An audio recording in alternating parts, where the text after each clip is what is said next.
Kay laki na pagmamahal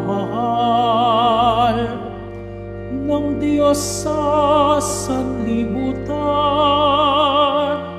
kaya't anak niya ay binigay. Alleluia,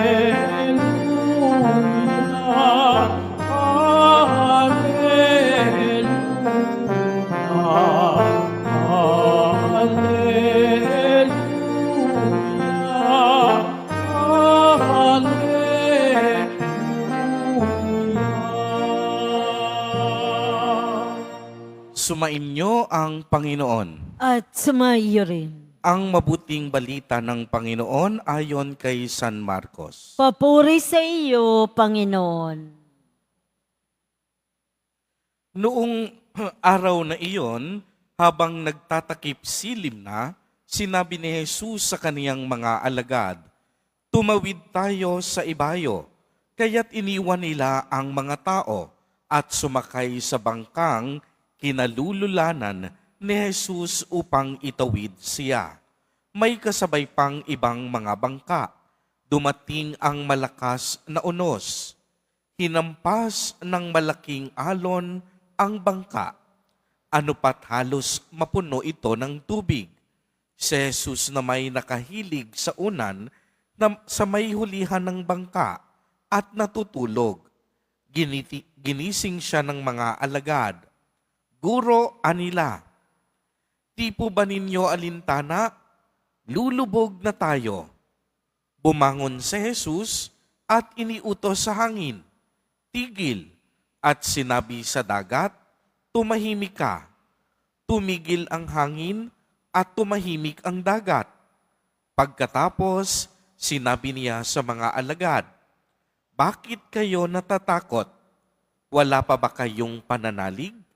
Sinidlan sila ng matinding takot at panggigilalas at nagsabi sa isa't isa, "Sino nga kaya ito?" At sinusunod maging ng hangin at ng dagat. Ang mabuting balita ng Panginoon. Pinupuri ka namin, Panginoong Jesucristo. Magsiupo mo na ang lahat. Magandang tanghali po sa inyong lahat, mga kapatid kay Kristo. Sa lahat po ng ating mga taga-subaybay, sa iba't ibang online platforms, at sa lahat ng ating mga kadiboto, sa iba't ibang panig ng Pilipinas, at maging sa buong mundo, kung saan tayo ay naaabot ngayon ng ating live streaming. Mapayapang tanghali din po sa inyong lahat. Purihin at dakilain natin ang ating Panginoon, ang mahal na poong Jesus Nazareno.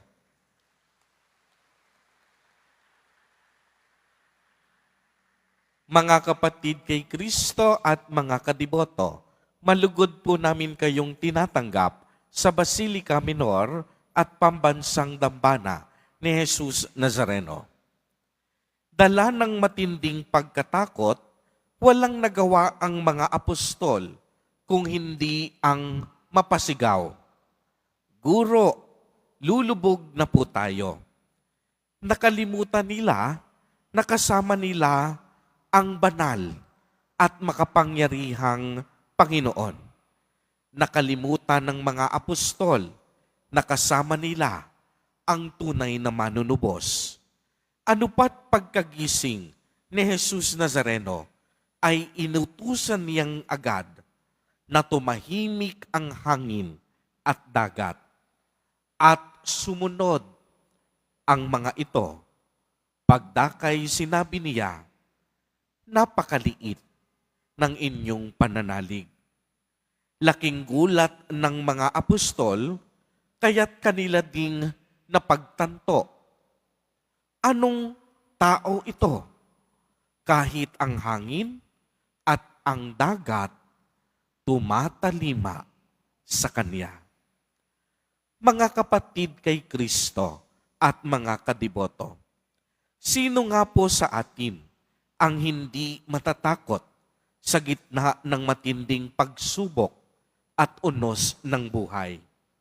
Sa mga sandaling tayo ay sinusubok ng panahon at ng pagkakataon, minsan nawawala na ang ating atensyon sa presensya ng Diyos.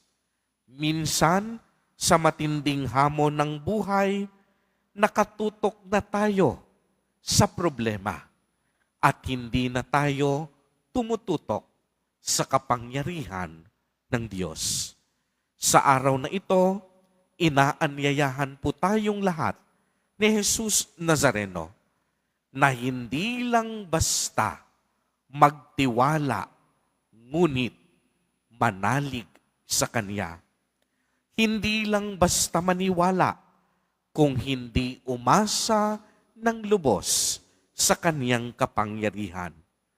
Mas tumutok po tayo sa Diyos kaysa sa pagtutok natin sa problema sa ating buhay. Uulitin ko po, sapagkat ito'y napakahalaga, mas tumutok po tayo sa ating Panginoon kaysa nakatutok tayo sa mga problema at alalahanin ng buhay. Lagi po ninyong tatandaan, mga kapatid kay Kristo, ang mga problema, lahat yan mauubos at matatapos. Pero ang Diyos, siya ay walang hanggan at magpakailanman. Maaaring maraming pagkakataon sa ating buhay na ang tingin natin tila baga natutulog ang Diyos, tahimik siya at wala siyang pakialam sa ating pinagdadaanan. Kapag dumating ang mga sandaling iyon sa inyong buhay, pagnilayan ninyong mabuti. Baka gising na gising ang ating diwa, subalit tulog na tulog naman ang ating pananampalataya. Di po ba't ganito ang naging karanasan ng mga apostol? Gising na gising sila, ramdam na ramdam nila ang alon at maaaring paglubog ng bangka. Ngunit tulog na tulog naman ang kanilang pananalig kay Jesus Nazareno. Mga kapatid, ilang beses na bang nangyari sa ating buhay na ang akala natin pinabayaan tayo ng Diyos? Ilang beses ba na ang akala natin walang pakailam ang Diyos sa atin? Bakit hindi natin palitan ng pananampalataya ang ating pagkatakot? Binigyan tayo ng kapangyarihan ng Diyos, hindi upang matakot, kung hindi upang magtiwala sa Kanyang kabutihan at kagandahang loob. Uulitin ko po, ang binigay na kapangyarihan sa atin ng Diyos ay ang kapangyarihan ng pag-asa at pagtitiwala sa Kanyang kabutihan at kagandahang loob. Hindi niya tayo binigyan ng kapangyarihang matakot. Huwag po sana nating kakalimutan na ang Diyos, siya ang tunay na saklolo natin sa gitna ng mga pagsubok at unos ng buhay. Walang bagay ang hindi niya kayang gawin. Lumapit po tayo at magtiwala sa Kanya dahil ang tanging hangad ng Diyos ay ang ating kaginhawahan at kaligtasan, gaya ng narinig natin sa ating ebanghelyo. Sa Kaniyang mga kamay, makakaasa tayo na tayong lahat ay iingatan niya at poprotektahan. At kailanman, lagi nating tatandaan, hindi tayo pababayaan ng ating Panginoon, ang ating pinakamamahal na Nuestro Padre, Jesus Nazareno. Amen. Purihin at dakilain natin ang ating Panginoon, ang mahal na poong Jesus Nazareno.